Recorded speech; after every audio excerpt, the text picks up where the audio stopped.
We're talking for about 15 seconds. But we are live, I believe. Okay. So the four of us. So it is Ham, William, and Lucky the Best Boy, and Bill, and Ace, who I don't know if Ace plays poker. That was my question. I do. Texas nice. Hold'em, no limit fan. Mm-hmm. Nice. That's what I play every Monday night. I love it. So you like bullets in the hole, right? Right.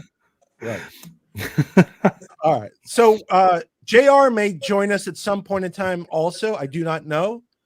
He's boycotting the three of you. So I tried to convince him to come, but what can you do? This is not legal advice, not financial advice, not comedic advice. We're here on a beautiful Sunday night, at least in Southern California. It's a beautiful Sunday night. We're going to talk about things. I'm sure there's all kinds of interesting stuff to talk about. These guys are wonderful. All three of these guys are wonderful. I don't know about JR, so I won't include him in that, but these guys are great.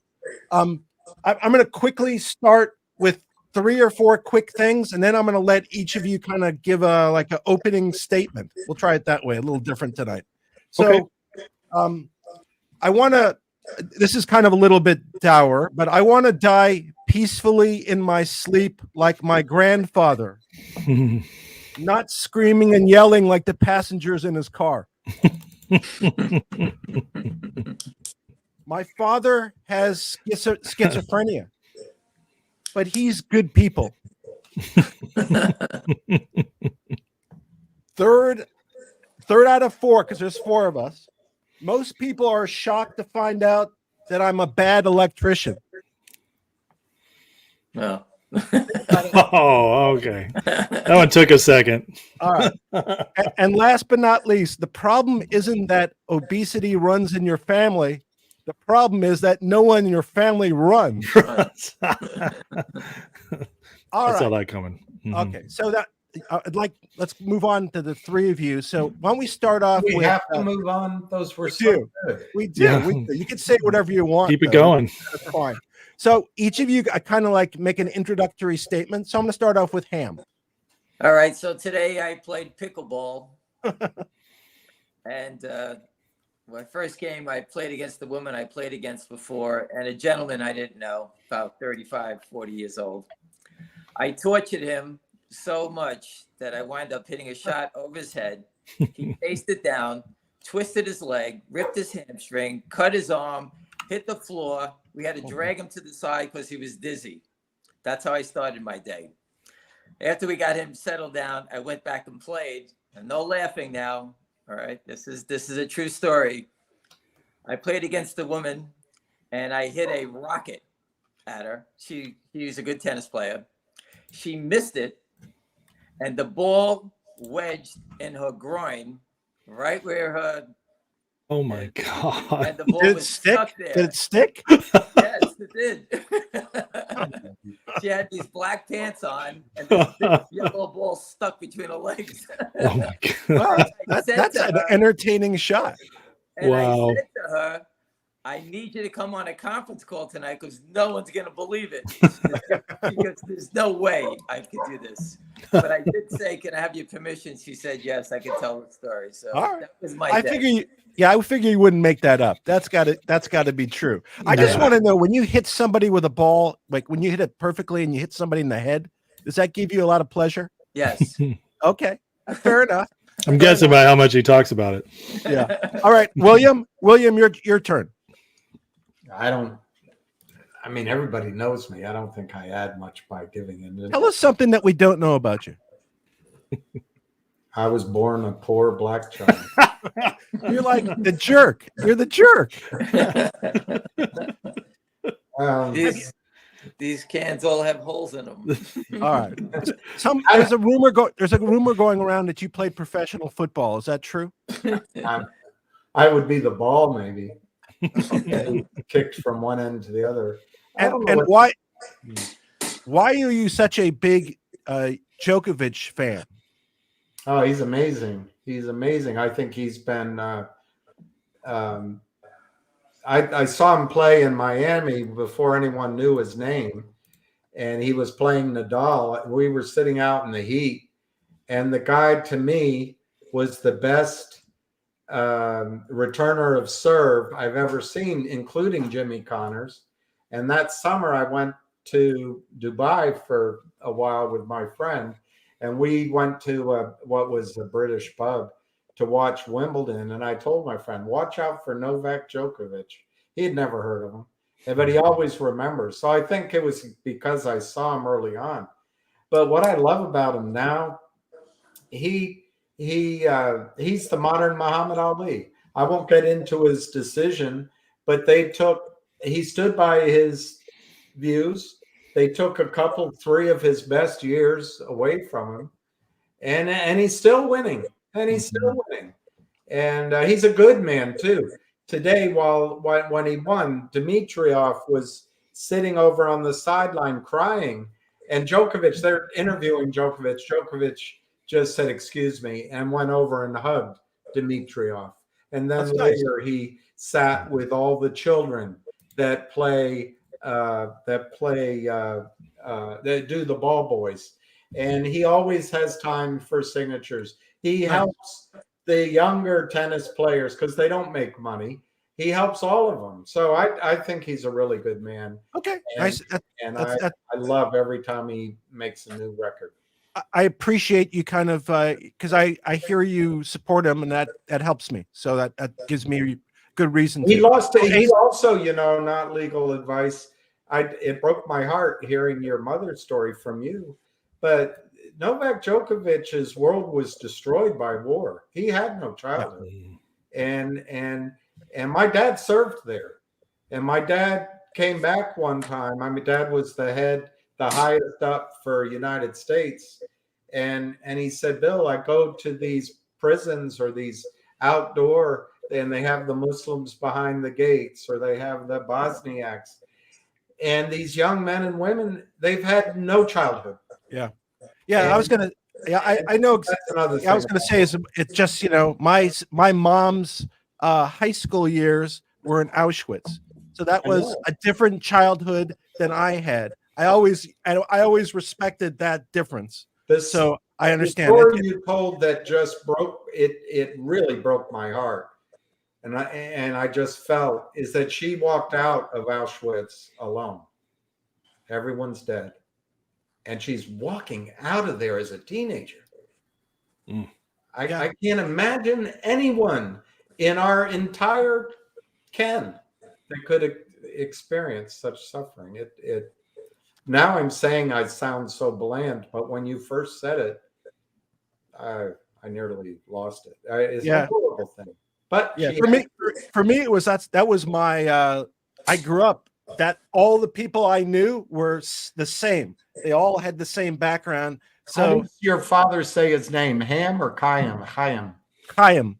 Chaim. Chaim with a. All right, Ace. Let's move on to you. So, tell us something. Man, I don't even know where to start. I'm surrounded by all this greatness. You guys all have a little more life experience than me, but I mean that in a nice way. I just called you old. I was trying to say it in the most backhanded way possible. I honestly, I'm just, I guess I was trying to think of something you guys don't know about me. I guess you guys have these amazing past, like just talking about where you came from. And I'm a first generation American. My dad came over from Austria. He was running, his father was running from the Nazis. And anyways, just it just really instilled in me a resolve, he did, to just really cherish this country and what it's founded on. And so I always just, that's why I'm here. It's a big reason why I don't mind staying in a fight and seeing it through when things are tough and crazy. But I believe in it, and I believe in and you never pick your fight, right? You just kind of fall into it, and you just say yes or no. And so that's kind of where I'm at. So some of my viewers know that, but I don't know if everybody knew where I came from. So hey, wait, I have to say something about, you guys coming over. My dad landed on Normandy in that complete mess.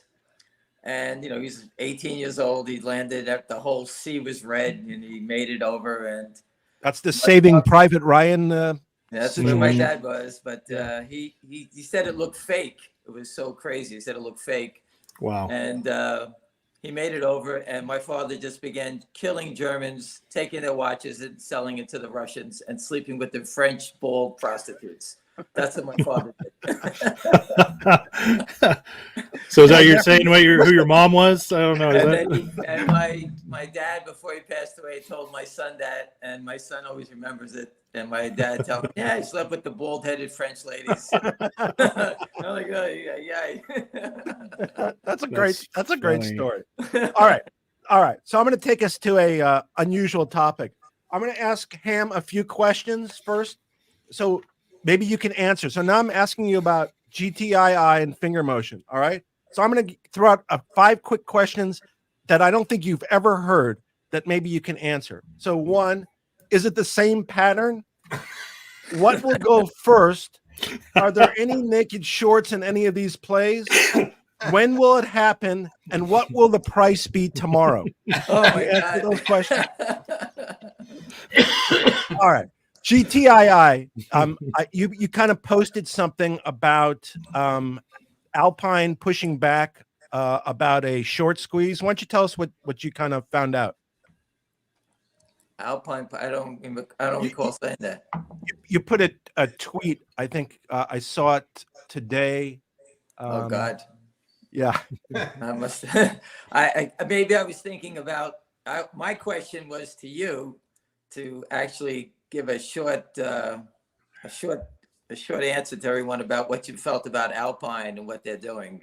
Oh, I can do that. That's what maybe that's what I was talking about. But as far as GTII is, if you just want to touch that for a second, and I told Ace the other day on his call, if these idiots keep attacking it and selling the stock in volume below $1, the way they're trying to, well, they started it on Friday. The stock popped to 70, I think, on Thursday, and they beat it down immediately back to below 60. So I was like, if there is a God, please let Finger go, because these idiots will give everyone an opportunity to make a fortune in GTII if they're trying to hold it down, which they already showed their hand. They're trying already.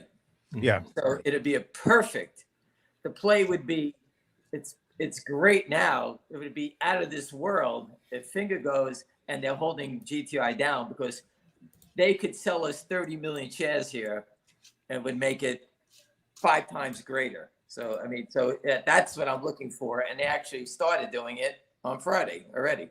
So you can see that's the pattern. So there you go. There you go. Maybe it was finger motion that one of the shorts had complained, or had maybe apparently complained that the company was trying to do a squeeze. Yes, someone who's got pretty good scoop told me that Lynn Partner's attorney contacted Finger Motion's attorney and told them that they were orchestrating a short squeeze.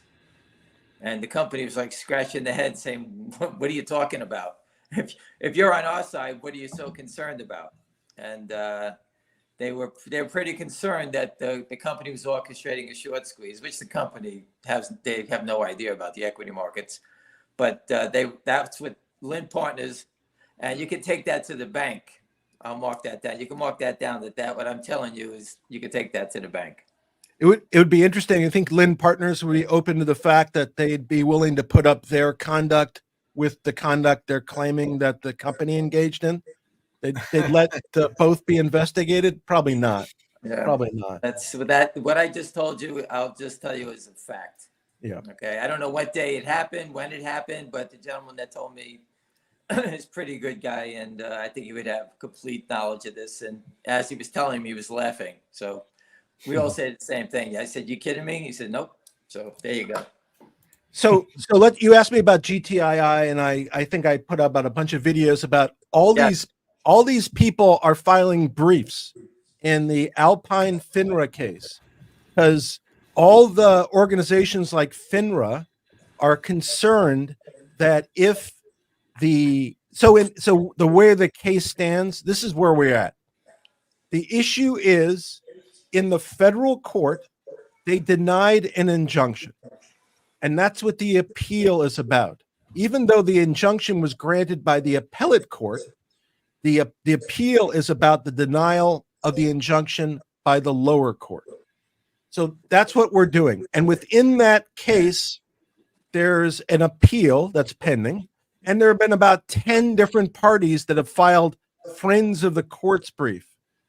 A bunch of them are similar to FINRA, and some of them hate FINRA. That's been the dichotomy. And I've gone through a whole bunch of them. And basically the ones that support FINRA claim that they're not state actors and they're private and there's no constitutional violations. And the ones that despise FINRA say that they're state actors, they're bound by the Constitution, they were not properly appointed, and therefore their judicial system should be restructured. That's kind of where we go. But within all of that, it turns out, amongst other things, and we found out different things as time goes on, but we found out most recently is Alpine engaged in violations of the Bank Secrecy Act. And the SEC ended up pursuing them, got a judgment for $12 million, a $12 million fine. That went up on appeal to the Court of Appeals, and that was sustained. That was a final judgment. So a $12 million fine was imposed and final against Alpine as of the end of 2020. At no point in time, as far as I know, has the SEC tried to collect that fine. And I was looking at the numbers for Alpine, what kind of money they would generate. If they had to pay a $12 million fine, they would probably be out of business. So I don't know why the SEC doesn't try to collect it. But over and above that, that whole bank secrecy stuff was designed to prevent terrorism and money laundering. It was post 9/11. And so they found, at least up and through 2017, thousands of violations of that by Alpine. And since 2020, as far as I know, nobody's checked. No, not only has nobody collected that 12 million, but nobody's checked to see if they're still violating the Bank Secrecy Act. And as far as I know, it's certainly more relevant than it has been at any point in time because of concerns about people crossing over from the border, and that, maybe everybody who comes illegally into the country are good guys, but maybe only 99% are. So maybe there's only 1%. So if in fact, like companies like Alpine are supporting terrorism by money laundering or putting capital outside the country that feeds into that, that's not only a disgrace, that's not only illegal, but that puts all of us in jeopardy. Really, physical jeopardy. And why the SEC, the DOJ, the Department of Homeland Security has not acted, I don't know. And obviously I have a horse in the fight because I own GTII, obviously. But this is kind of separate and apart from that. And I think really is a risk that we are facing that's not addressed by anyone, as far as I could tell. Any opinions from anybody? It helps Goldman Sachs so they don't fight it. Anyway, that's my opinion. I think that they're hiding some. I think the fight against FINRA, they're trying to get everybody focused to go attacking FINRA while they're moving assets, Richard. There's no reason for these guys to begin this fight to try to take FINRA down and spend any money in the courts. They're doing something behind the scene. That's, I'm not a detective, but I'm not an idiot. So something is going on. These guys have stolen money. They've robbed everyone. Everyone I spoke to, and Ace, you would never know this, or Richard, but people have done things in the small caps for a long time. As you fight through this battle, all you ever hear is, "Oh, Alpine robbed me. They robbed me. They robbed my clients. They robbed this one. They robbed that one."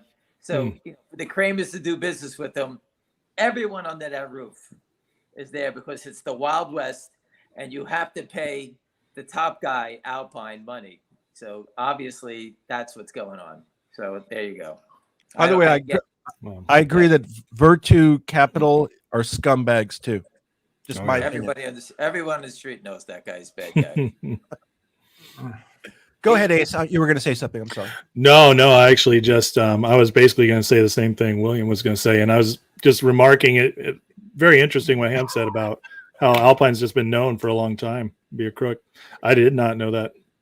Yeah, I mean, just think about it. I mean, this is like amazing. I find this amazing. This is not like a close call. Just think of it, that a company that's in business, I like going through this litany because it just points how big these guys are. Literally the biggest scumbags you could find on Wall Street. 40 times disciplined by FINRA and the SEC from 1984 through 2021. Then I'll give you something. Okay, a gentleman called me up. He was an IR guy. He got paid stock by the company to help promote the company. He did his job. The stock went from 50 cents to $3. He put his 200,000 shares in. It's a guy like you, Ace, a regular guy.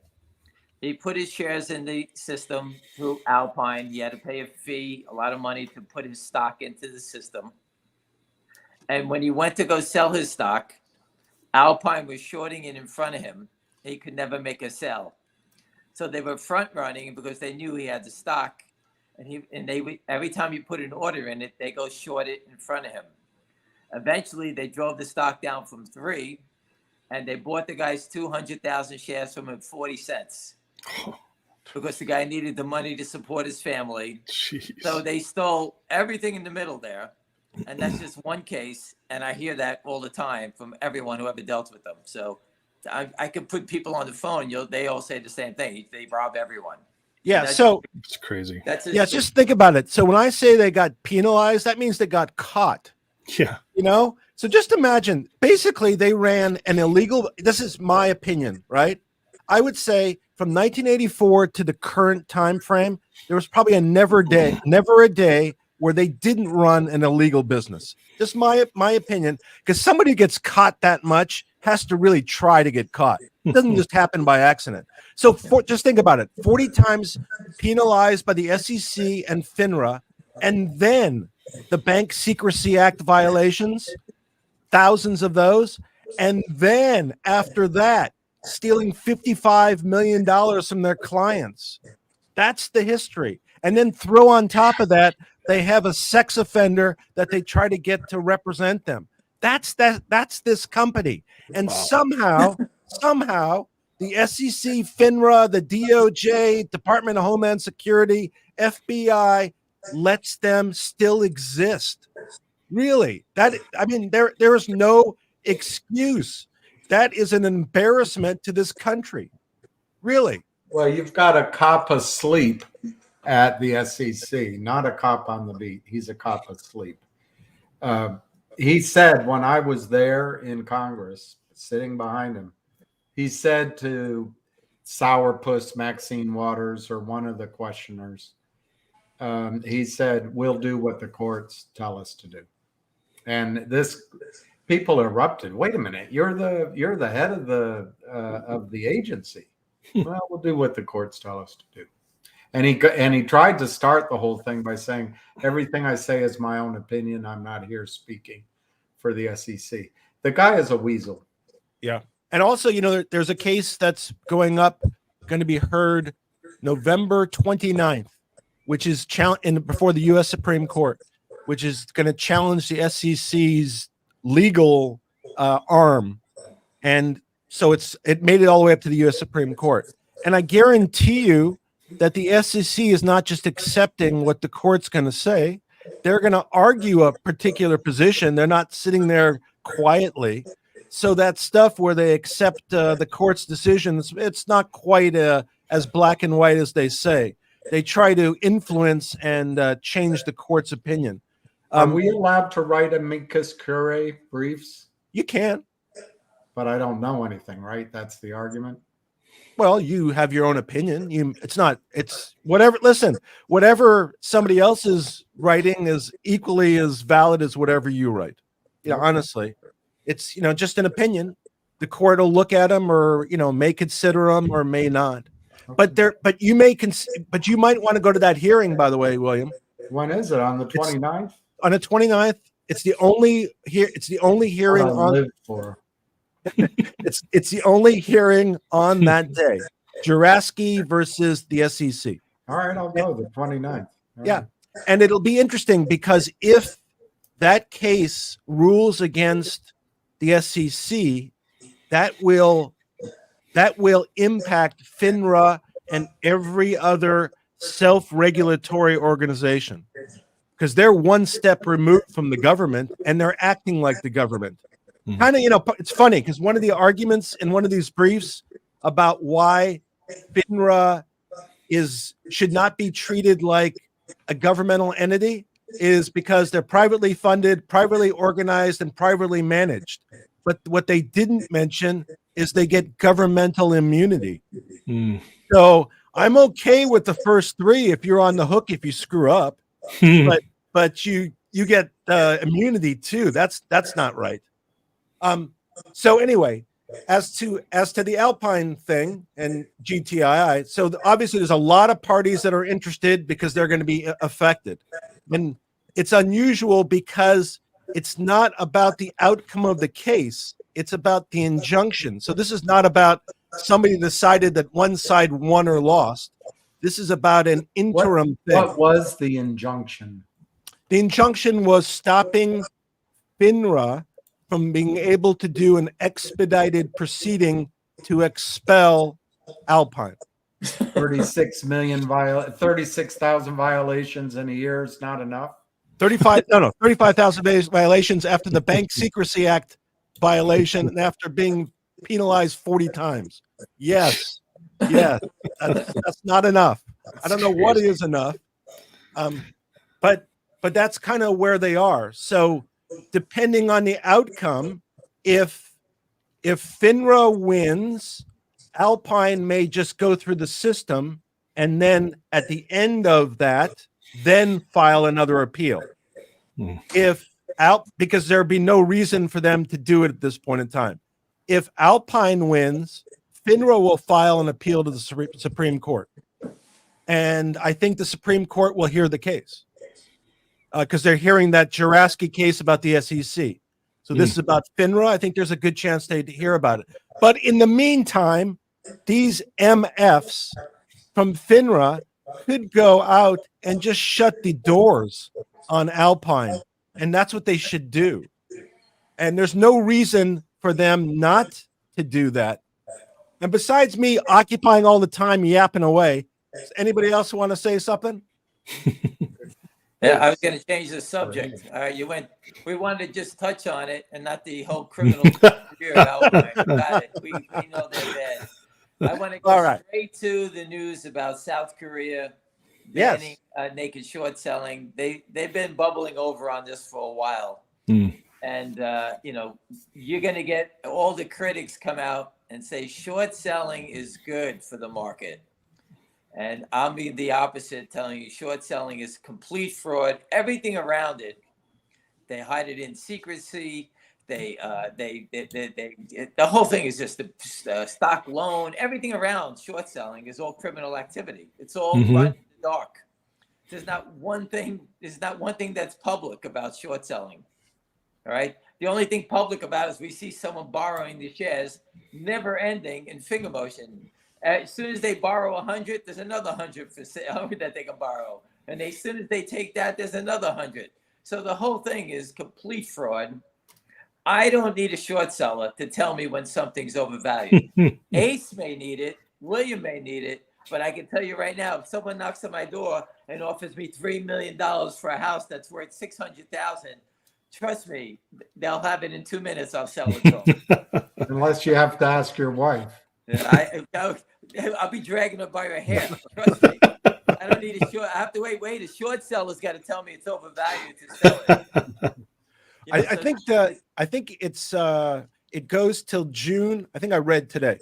I think the ban goes through June of 2024, and I think it correlates to some election they're having also. So it was tied to that. William, everybody, I'm sorry, William, Ace, Richard, you're going to see stories that short selling is good, and this ring around the short protecting companies from shorts is not going to work. That's all the stories you're going to see. It's always, I guarantee you're going to see 6, 7 negative stories written by reporters. They're just protecting us, aren't they? It's not. They're crazy. It doesn't work. Stop doing it. That's what you're going to see. At one point in time, I guess the theory is, and I know to me it sounds like BS, but the theory is that it gives liquidity to the market. So you guys have been around for longer than Ace and I in the market. The market, not longer, much longer. Let's just say longer than I, but in the market, yes. So was there a time where the short position actually served the purpose? There was a liquidity shortage, and it actually served the purpose. You used to. I'll let him answer, but you used to have an uptick rule, and you used to have to fight the long. I mean, there was research, there were trading desks, there was compliance, and you had to deliver. And so you didn't get these endless.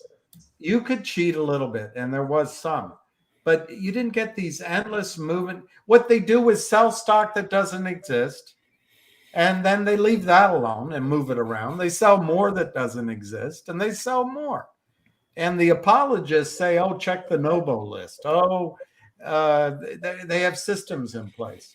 But nobody can beat hundreds of millions of shares being sold in any stock, particularly when there's no natural buying against it. The Merrill Lynch rule wipes out all buying. There's no buying. Anyway, I'll shut up, AM. The Merrill Lynch rule, so you understand, if the stock falls below a certain price or market cap, no one in the Merrill Lynch system, meaning people that clear through Merrill Lynch. So if you're Richard or Ace or William have a brokerage firm and you clear Merrill Lynch and you own XYZ Corp, if it goes below that number or the market cap, everyone has to sell it. Merrill Lynch will let you carry it in their system. Yeah. So the short sellers knock them all down below it, and Merrill Lynch helps because they make everybody sell the stock. No one's going to move their accounts, so they just sell the stock. So they become self-fulfilling. Anyway, that's a rule that they created. Merrill Lynch did, and Merrill Lynch has only been sanctioned for naked short selling many times. So again, they all do this stuff, and I just wanted to go back to the South Korea thing.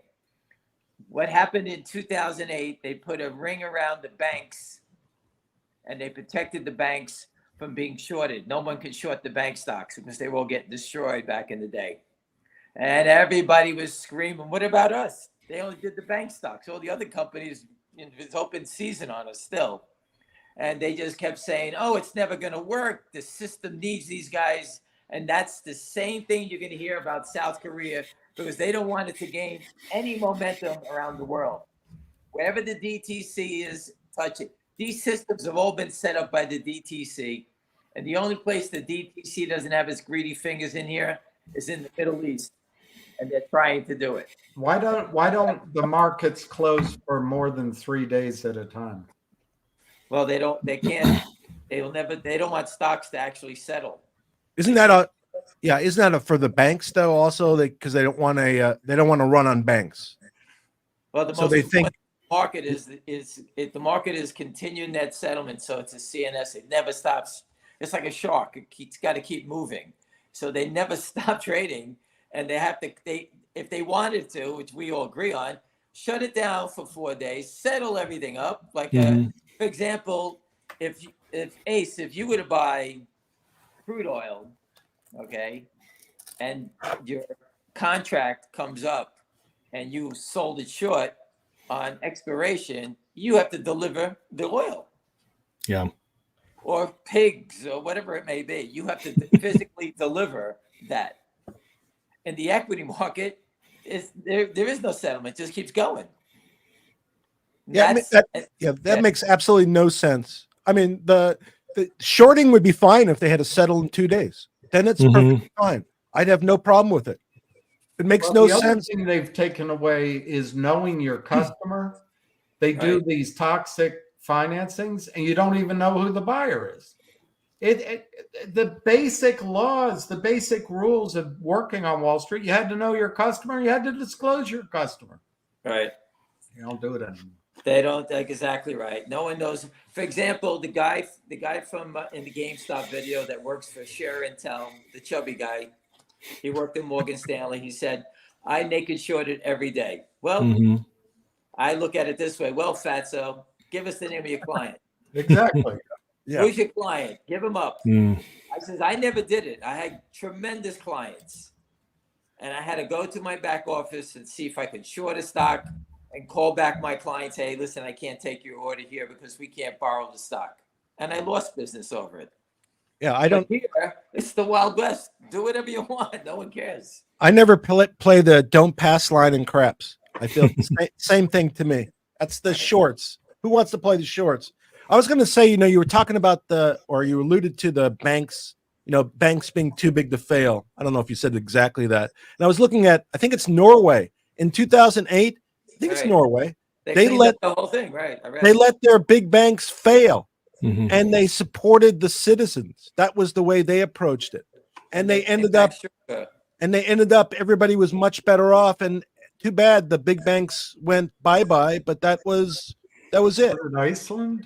I think Iceland did the same Was either thing. Iceland or Maybe it was both.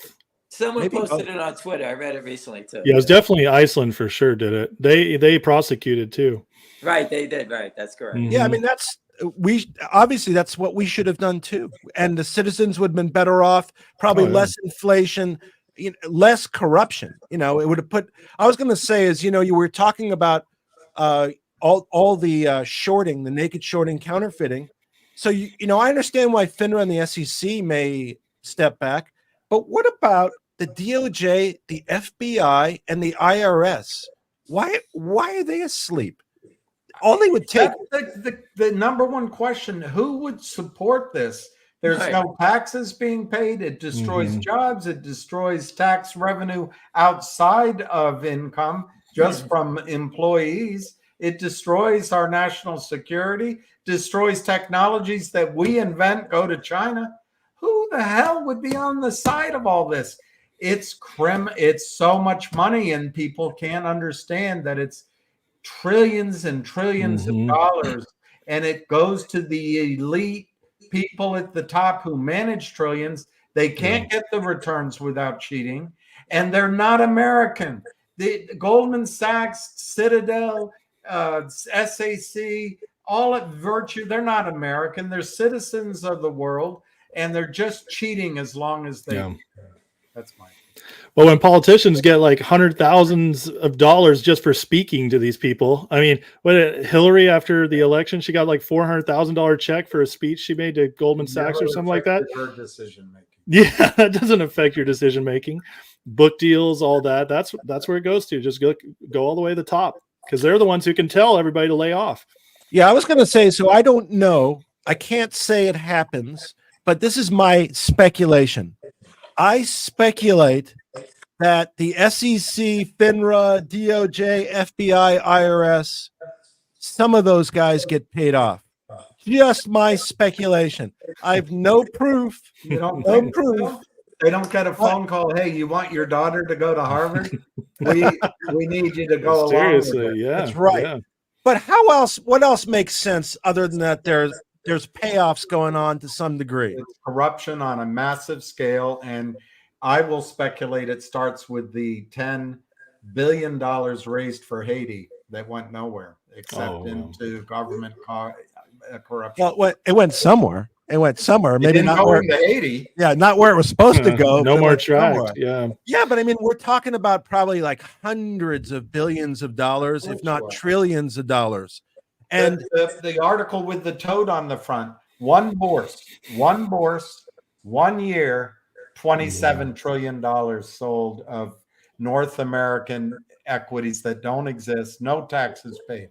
27 trillion out of one exchange, 1 year. yeah, so just think about that. So if you take 1% of that, let's say it's the commission. And it goes to Ken Griffin. It goes to Goldman Sachs. It goes to Stevie Cohen so he can buy a baseball team. And everyone Think about this though. 1%. Let's say 1% is paid as commission. I'm putting commission in quotation marks. That's $270 billion just on that. So we don't wonder why it's done, but we need somebody internally to have the balls to step forward. And I don't care if they're a whistleblower, but somebody inside to really come forward and be the hero. We need Elliot Ness, and they don't exist.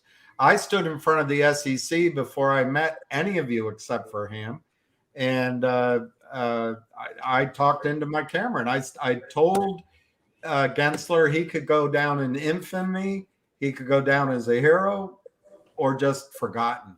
And I think it'll either be infamy if the market crashes, or he'll just be forgotten.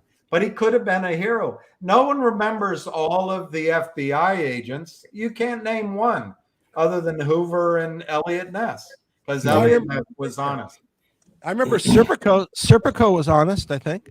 But he was New York PD. He was NYPD, right? Yeah.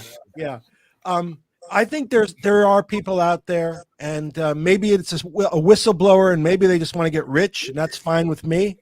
But there's obviously people that know, and at some point in time, I think they'll get turned. That's just my view. I think most people on Wall Street are honest. I'd go really high. What street did you work on? Wall Street. Everybody I know runs down the street with a knife and a patch on their eye. Where have you been? Now you worked on the trading desk. You got to go back out. You got to go down. You got to go into back alleys there, William. Not walk on Broadway. Are you kidding I've me? always been naive, but Yeah. I don't think. I think the systems in place hide what is going on, and then the fact that the SEC is captured, and Gary Gensler's not there to protect you, not legal advice. He's there to protect Goldman Sachs, and I think he wants to be Secretary of the Treasury. He's an upward climber, and FINRA's there to enrich themselves. This all comes. I hate to say, as a lifelong Democrat, Bill Clinton passed this concept that Wall Street could regulate itself and would regulate itself, which is just a bunch of horseshit. Well, they can just poorly and inadequately and bad for the public. Right. Well, that's what they should just say. Hey, Wall Street is bad for you, but if you want to take a shot, good luck. As we used to say, take a shot. Lincoln did. That's what we used to say on Wall Street. That's the I like that.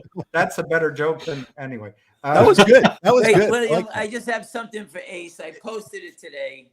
Full disclosure, I think. And oh boy, it was about the movie The Big Short, and I think if people watch it and just think that it's equities versus the bond market, when Selena Gomez was at the blackjack table, great clip, and she was making bets, and they started making bets off of her bets. If they have a tokenized security that people can short stocks off of that, can you imagine how big the mess is behind us? Absolutely. Oh man, yeah, absolutely. So that's why I put that up. It's a whole nother stack of cards, like the mortgage-backed securities. Right, it really is. So just basically it's the same thing. Selena The Gomez. greed knows no end, because like you pointed out, not legal advice, when you're dealing in trillions, you don't need much of a percentage to grift and become really wealthy. No, but it's a disgrace. And again, and I'm sure Ace had the same experience.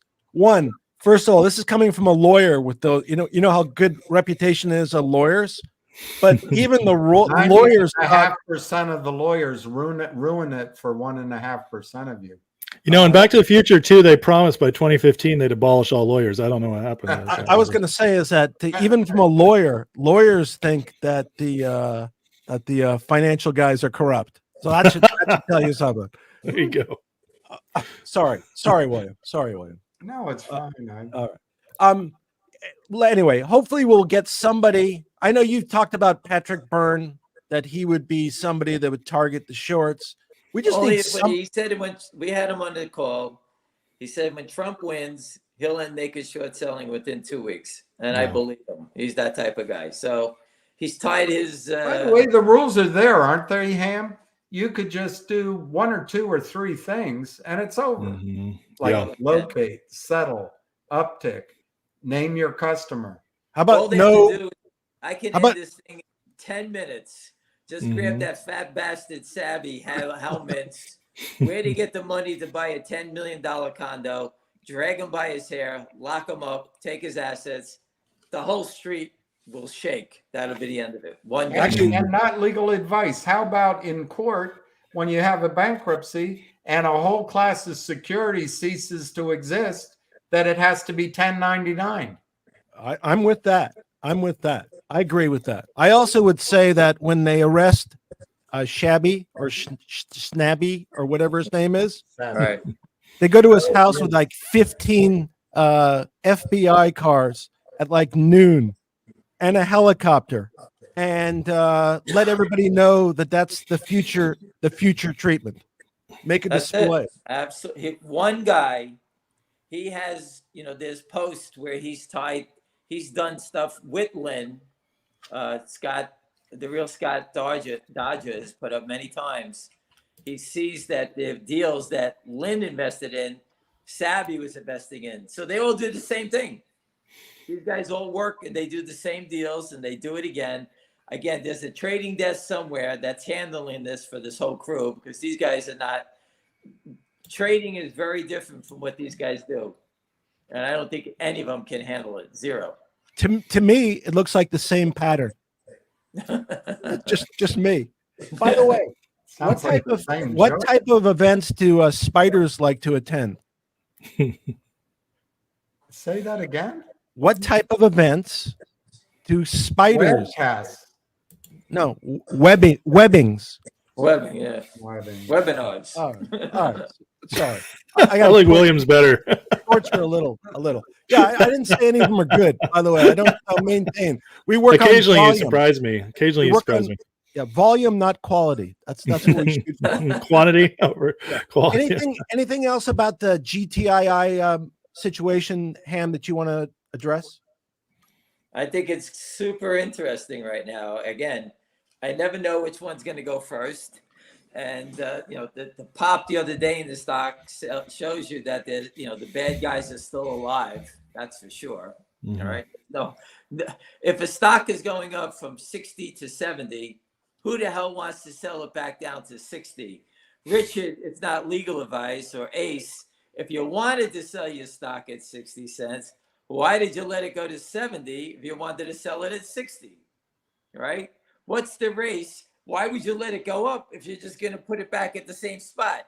And number two, Ace. Well, let me answer that question. How about if Ace is incredibly stupid? Well, that's what I was getting at. He's from Austria. Thanks, guys. I think he needs to take off the hat and give his brains a chance. But anyway, the second thing is that when you see someone sell that, when it goes up and push it back down, that is super evidence of someone trying to hold it down. There's not even a question about it. No one sells stock like that. And remember, Ace, as a long, you can only sell your stock one time. One time. All right. Well, unlike the shorts. So when you see people posting, oh, those are long selling. All right. The next day, when you see the same pattern, how many times could the same long sell it with the same stupid pattern? Eventually, he'll be done. And I'll give you a quick story about that. I was told to buy Campbell's soup back at the time. Richard, it's not legal advice. Pay attention. I bought 30 million shares of Campbell's soup. Every day, I called the New York Stock Exchange and see if the seller had any more every day. The seller was a big firm out of New York called First Manhattan, very prestigious. Pat Byrne worked for him. If you go back and you'll bump into it one time in his comments. Very prestigious firm. And me, the idiot, was buying every share of Campbell's soup from them. So the smartest guy in the world was selling it to the dumbest guy. And every day I bought it saying, oh my God, this guy is 100 times smarter than me. Anyway, it was too late. I bought 30 million of it. Everybody on the street that I knew, I had to buy 1 million, 2 million. I put away the whole thing. One day we called down to the floor, Ace, and they said, guess what? I was like, what? Did they have more for sale? Because it was just every day. They said, no, they're done. And once First Manhattan was done selling, I told you the next day I got a call from Morgan Stanley. They bought all 30 million from me, up $7 higher. Oh. So my clients made $7 30 million times. Wow. And First Manhattan just wanted to sell it. They had no information or anything. They just wanted to sell it. And I had to sit there and wait for them to be done. It took a month. But when they were done, the stock lifted. They're never done now, though. They just keep now selling. they're never done. So here it is. In a small stock like GTII, eventually all longs have to finish. So when you see a big seller and everyone says, oh, that's a real seller, that means the next day, well, they're still here. How much do they possibly have? And if they have that much, how come they didn't file that they own that much? If they own 5 million shares, if they're going to keep selling it. So those are the keys you figure out. That's how you know it's all fraudulent. By the way, just for the record, I think Ace is a smart guy. I was joking. We're just trying to pick on him. He's the youngest member. It's here, okay. so I'm the baby. I'm the baby of we're the trying bunch. to give him. We're trying to give him all the knowledge. So he's got the. He has all this knowledge. So when we disappear, he's got it all. Yeah, he actually might be the only one amongst us that's not wearing diapers.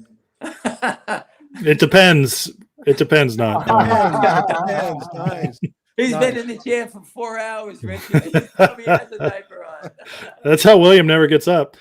There were some questions. I'm going to shift quickly to finger motion. I don't know if are you guys familiar with that particular security? I've heard of it. Finger motion? Yes. Go ahead, shoot. What do you got? Why don't you tell us about it? What do you want to know? You at one point in time, and I don't know if you were just having fun or you were speculating, but you threw out the date of November 17th. Yes, yeah, you threw that out. Was there any significance to that date? I just think that something big is going to happen before that. Okay, That's good enough for me. That's the option expiration date, I believe. I'm not involved in options. Somebody told me that date's an important date. That's all I know. I thought you told everybody like every day about options and explained that to them. I did explain it. I can't trade options for 8,000 people at a clip. I've told everybody when you buy options, you buy the expensive ones, the ones close to the money. If they pop up 30 cents, you sell them, and then you buy the cheap ones and never look at it again. But everybody went completely the opposite way, and it was a total shit show. And I just can't control it. If you own 1,000 shares, Richard, it's not legal advice. Let's say at $5, the stock goes to $6. You sell your 1,000 shares, you make $1,000, right? Yeah. You could take that $1,000 and for 20 days buy an option with $1,000 in profit, correct? Right. Not you could hold on to your 1,000 shares at $5. You put 5,000 in your pocket, take $1,000 of profit, and you could go out and buy the $10 calls for $30 a piece and buy 300 of whatever it is, whatever the number is, whatever you could buy, 200, whatever it is, 20, 30, 40, whatever it is. And you get a free shot for a month. Never looking, the stock can go to zero. You can never lose a penny, correct? Right. There's 1,000 ways to play options. As long as you can do it for free, figure it out. Because we don't know the exact timing on anything. No matter what happens, your company could come out with the cure for cancer, not move. A week later, it goes up 30 points. I mean, that's just because the shorts control the game. Yeah, unfortunately, it could come out with a cure for cancer and the stock could go down. It gets shorted. That's most likely what happened. The other day, there was this on CVM, who I happen to know the people a long time ago. I don't own the stock. And the company came out with real good news on their phase 3 and looking for approval from the FDA. The stock went from $1.10 to $2.30 on 50 million shares. That's the whole company traded. After it got to $2.30, they drove it back to $1.25, and it slowly moved back up. I heard the other day that the CEO was in negotiations or had talked to Merck and I posted about it, and the stock went up, up to 220 again. I think it is. I'm not sure where it closed, but I'm just saying that eventually Merck is going to buy this company. They put so much money into getting the data and get everything they have. Merck can step in and buy the stock for $20, and all the money these guys probably raised, probably $500 million over the last 20 years, they get it for nothing. They get the whole company for free. And even if they don't, they could kill, because it happened, Sorrento Therapeutics. Right. If they want to, Merck could just kill the drug too. They could just buy it and kill it. Yeah. And why? I'm not going to go into that dark. I'm not going to that dark side. So No. Going to Richard's question, why do we support this as a society? Why are we standing I will silent? tell you the answer in 1 second, William, because there's 4 people here that want to do it and many others that want to fight. But there's millions that would rather follow the Kardashians and see what the hell they're doing. They have no idea. Including Gary Gunson. No idea. They're looking at TikTok like Ace does all day, looking at videos. All right. And that, Doesn't look at TikTok. and He's making TikTok videos, I think, is what You he's wanted to get everyone to band together. You'll get 50 people to show up. Longs do not unite. Shorts know that, and that's how they take advantage of it. So guys like William and Ace and Richard are important because you actually have people banding together, which drives them crazy. That's the most important thing. And education. So there you go. Maybe over time, maybe over the next 5-10 years, it'll be, it'll spread out and it'll infect the rest of the population. Listen, so we'll get a lot more. In 5 or 10 years, I'm not going to give a shit in 6 more months. That's my agenda. This is like if people don't want to band and fight together, and I appreciate what everyone's doing. I just hope everyone gets their ass wiped out. They just get crushed. And eventually they'll sit there and say, wait a second, I heard about this. I always get a kick out of it. I really don't care how many people follow me on Twitter. I really, I was doing this by myself. I did it to fight the shorts. And now I have 14,000 people. How is that not 14 million? I don't understand. I'm trying to save your pension, everything. I didn't ask you for a penny. I didn't ask you to invest, nothing. And I have 14,000 people. And I always make fun of that girl, Tara Bull. She has 700,000 people, and she, who would waste their time? She's posting nonsense. She's a great girl. I spoke to a bunch of times. But who would waste your time? Even reading what she has to say.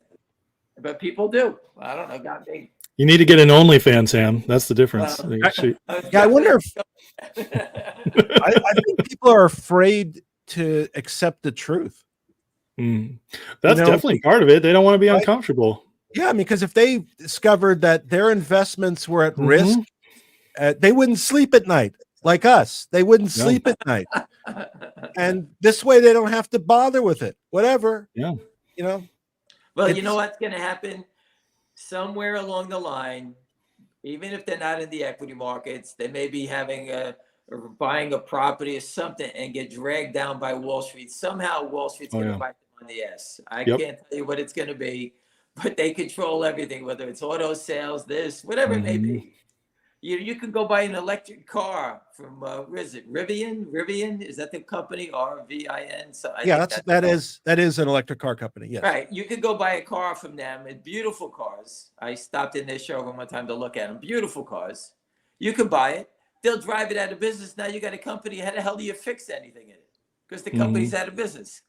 I mean, that's the type of danger that Wall Street can impose on and catch you. Yeah. So it depends anything.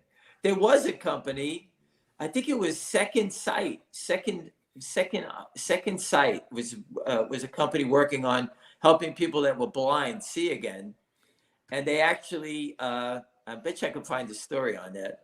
They drove it to bankruptcy, and people who were in the middle of this treatment all lost out to try to get their vision back. Because the company knocked out of the box.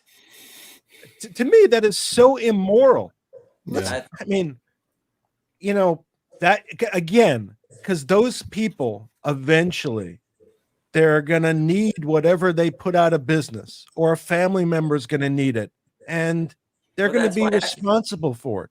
That's how I started following. A family member was losing their sight, and I was reading up on it, and I bumped into it, and then I started saying they drove this company to zero, and I screamed about it for a couple of years. No one listened to me, and they drove it out of business. Yeah, it's disgusting. Really, I mean, it is disgusting. Well, most people, as long as they think they're okay, they're not going to get involved in other stuff. So if they think their 401k is fine and their job's secure and they can go home and watch the new Netflix show, grab a pizza on the way home and everything's there and everything they've been doing for 15 years is all in line, they might see something on TV and, donate to a cause or something. But until they're uncomfortable, it's just like in The Matrix when the guy Cypher, I can't remember who plays him, but great actor plays him. But he hates it. He hates reality because he's like, this is so uncomfortable. Everything sucks. And so he goes and he's like talking to the agents about getting plugged back in. And he's like, I'll give all these guys up if you plug me back in. And he eats the fake steak and he's like, I know it's not real, but I can taste it. He was a naked short. He was a naked short. He's like, ignorance is bliss. And that's what I've learned. Ignorance is bliss. And that's exactly what most people want. And, you can't necessarily blame them for it because they don't feel the pain. But things are changing, though, because it is getting so bad in so many spots. I mean, it's only a matter of time till it affects more people. Yeah. I mean, it appears that way. I was going to say I saw Avid. This is going back to finger motion. I saw Avid had a price. He thought the stock needs to get above 6.5. This is finger motion, by the way. The stock needs to get over 6.5 and then over 7.5 to run. Does anybody have an opinion about that? Nope. Mm-mm. Means nothing. There's no way to know. I just think you're waiting when the Buddhas at Univest actually show their intention. It'll move. Yeah, and again, my feeling on that is it'll move when we least expect it or when we don't know, and that's why it's going to move. They're not doing it for us. No. Nor, yeah. Ham and William too, if you have an answer to this, is it possible that eventually, like the mortgage-backed securities in 2008, that even without a catalyst, it just collapses under the weight of its own insanity? Yes. I think it's going to happen. Yeah. If you imagine, if you just make the stock market Mrs. O'Leary's 1,000 shares of Exxon, that's the entire market. They've lent that 1,000 shares out, rehypothecated, shorted it, stuffed it in everyone's IRA account. And you and me, we look, hey, it's black and white. I can sell. I got my cash. I'm rich. Mm-hmm. But eventually that's an upside down pyramid. And there's too many claims on Mrs. O'Leary's 1,000 shares. And it won't be sustainable. Mm-hmm. Right now, for several years, to helicopter bend and onward, they've been flooding the markets with trillions of dollars. And now we're going to war. It'll be more trillions of dollars. That's enough to bail out the banksters. Mm-hmm. That $1 trillion saves everybody, but that's coming to an end. So, yeah, I think it can end in a heartbeat. And I think it'll be the bond market first because they're doing the same shit in the bond market. Don't think it's just GTII. No, of course not. No. Gold, silver, houses. Wherever it can be done. Wherever it can be done. Exactly. Yeah. They Again, turn everything into a high frequency commodity trade. And why the F do you need high frequency trading in stocks that have a $5 million market cap? Right. What the hell? Well, it's harder to steal money if you don't. Good point. There's a good answer. Always. Okay, so we talked anybody else, any other comments on finger motion? No, I just think that everyone needs to pay attention to the word special dividend again. Pay attention, Richard, not legal advice. Did you say special dividend? Write it down. Dividend. Is that with an S? We're gonna and make a it. We're gonna make it different. There's gonna be a different That twist. sounds like to the a special dividend. same old. I think the thing you have to focus on with finger motion is on September 11th. They filed the S1 or S2 or S3 or S4, whatever S that named Univest. Mm-hmm. But yeah, I think Univest moves with the slow motion of the Chinese Communist Party, and it'll just take time. But when it happens, good Lord, you better be in it because it'll be William, over. how much money was it for? 300 million? The 300 million with a 300 million. $25 million sub. So I don't know if allocation. anybody knows this, but raising big money is a something takes a little time to do. Takes a little time. I assume, right, William? I don't know. Unless you're a naked short seller. You just sell the stock in the back market and Right. cry to the CEO that it's not you. Well, the company came out and said that they're not raising money down here. Univest is saying they're raising the money, but we don't know where. So when it goes, they raise the money. That's it. The company's listen. The company's fundamentals. This is a tremendous trap, because to me, the company's fundamentals are strong, Mhm. Yeah. and it's not. This isn't the typical small cap stock. A gentleman said he spoke with the IR guy the other day, and he said the company was cash flow positive now. So they're making money. All right, they're in the Beautiful. black. There's Yeah. no more guessing. There's no more stories like, what's the guy's name? Dion William? Oh, Mike Dion, yeah. He said the company has no clear path to profitability, correct? And that's Canberra as well said that. Right. Yeah. So that's their game. So all the doors are being shut there.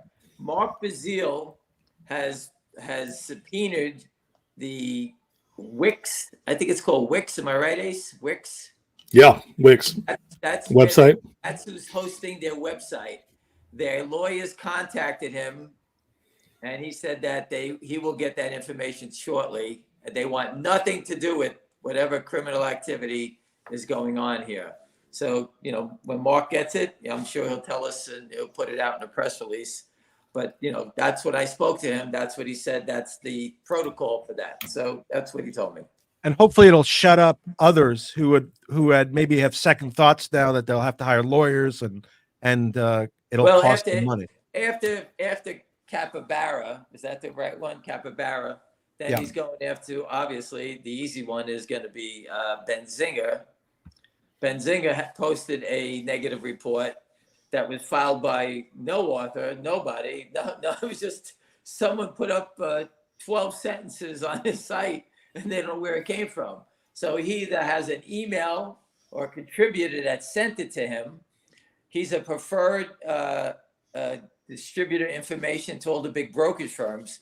So they're using Benzinger, Richard, to distribute information to all the brokerage firms.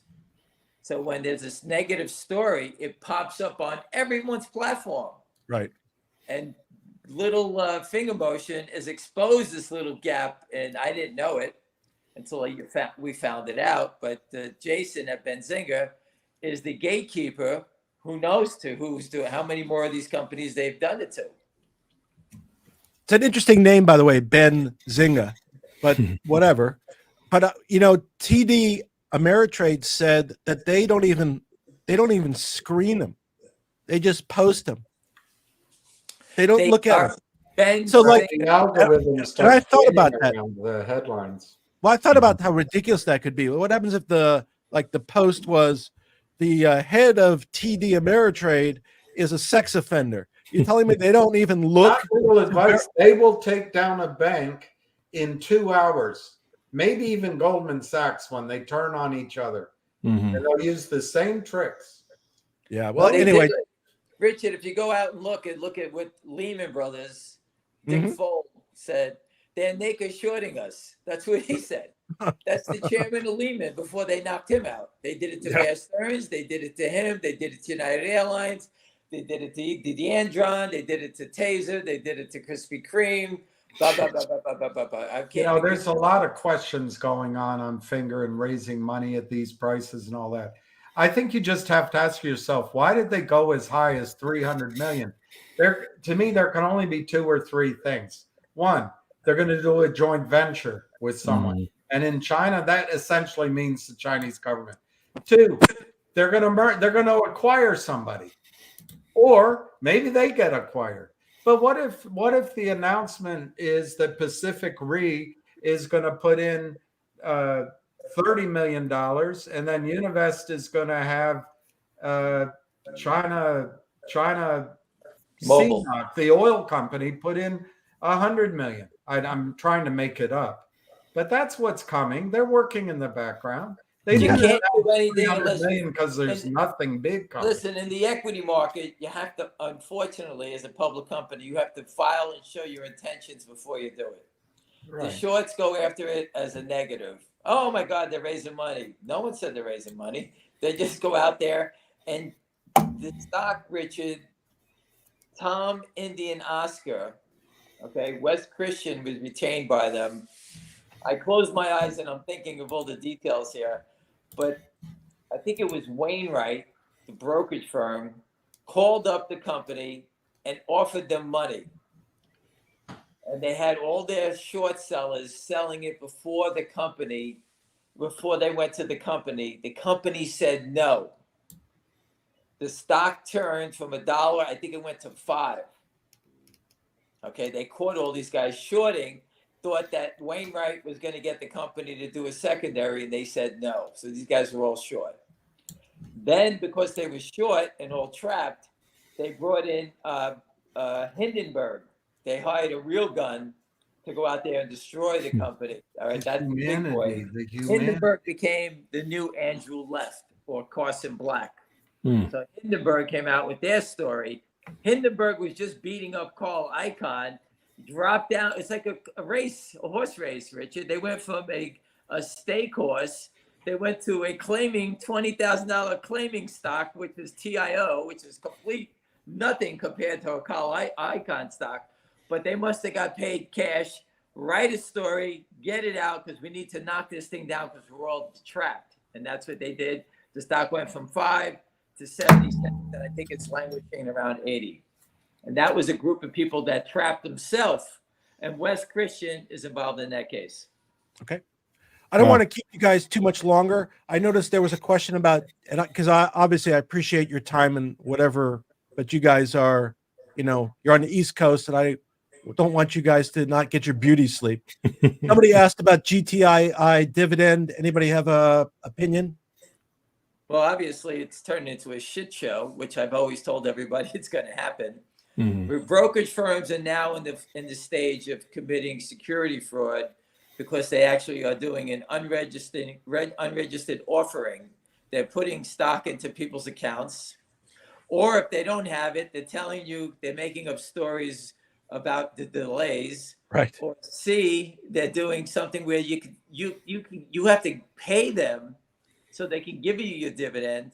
You'll get a physical cert, but you'll never be able to put it back in the system because the only person who will take that stock will be Alpine, and they're basically going out of business. So you're in a catch-22, and that's what your broker's doing to you because you got a free dividend.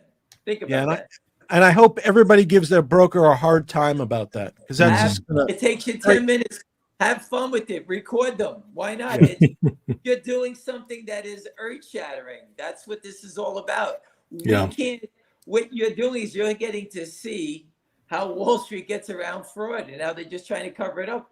Each brokerage firm has a different story. Everyone's calling me, and I'm like, I can't even keep track of all of them anymore. It's crazy. I noticed it when we were doing MMTLP. They would literally just make it up as they went along, and the story would change. There would be no logic to the change. And you're right. Every brokerage had their own deal, and that's kind of what they went by. But it was to avoid it all was common that they all wanted to avoid responsibility, and they found some logic for doing that when there was no logic. But they break apart the shareholders. Your shareholders don't unite, okay? So we have to figure out a way to unite everybody so that we can go after these characters. But what do we need? We need lawyers with deep pockets willing to take on the deepest pockets. Right. And they'll just drag us to court. William will have a beard. It'll look like Abe Lincoln there soon. That's how far down it will be, because that's what the game is. I've been doing this 23 years. They drag it on. My good friend, who's a very powerful lawyer, he said this is a political hand grenade, and no one wants to have this explode on them, because how do they explain it to everyone that on their watch that this mess happened? That's just what it is. Well, my second initial hearing in my fidelity arbitration on MMTLP is November 21. So we'll see if we can kind of push things along with those jokers. All right, William, you got that November 21, William, and the 29th. You got plenty to do. Make a note of that. We'll keep you busy. Where they eat Thanksgiving dinner. And then quickly before I kind of get You'll never get the numbers. That'll be my prediction. Oh, well, maybe, but I'm going to certainly try. And, my client is very understanding. So before I kind of get your last take on the out, I was going to say MMTLP, there appears to be, because this is public information, there are letters that went to Congress back and forth. There's obviously a lot of pressure and activity. So I'm hoping that will result in a resolution. That's about as much as I'll say. I have more information than that, but of all the time since we started, this seems to be the closest we've been to a resolution. So I'll leave it at that. So that's a positive statement. Powerful for you to say. I know. That is, you took off your legal hat for that one, I guess. I did. I'm a shareholder on that one. You don't think it's going to be 2 days of trading? I'd be surprised. That's a disaster. The shorts want 2 days of trading. I'll put it this. I would say this way: if I were on the short side, I wouldn't want that because that would give me like unlimited risk. No, and I'd want. There isn't anything there. Yeah. MMTLP isn't anything. It's not. Richard, they'll do is when they open it up, if they give you 2 days of trading, they won't let anyone buy it. So it'll just be a sell-only situation. Right. So you don't want that. So don't fight for that. Yeah. Yeah. I'm hoping that everybody gets what they deserve. And as to that 2 days of trading, I don't know what's going to happen. I'd just be surprised if that was the outcome.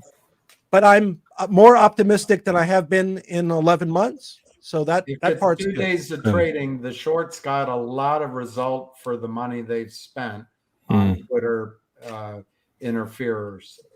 But anyway, let's Ace, quick question, Ace. Yep. 49ers play. They play this week. We had a bye week. So we just got Chase Young last week, and now we're just sitting on it till next week. Being pretty quiet, so I assume that the team has been not playing, or you. Yeah, we have bye week. We're on a bye week. And I know FSU is in the top 4, so right now they're in the playoff, right? Don't jinx me. Look at. I'm sorry. Look at it. He's trying to deflect to the Niners here.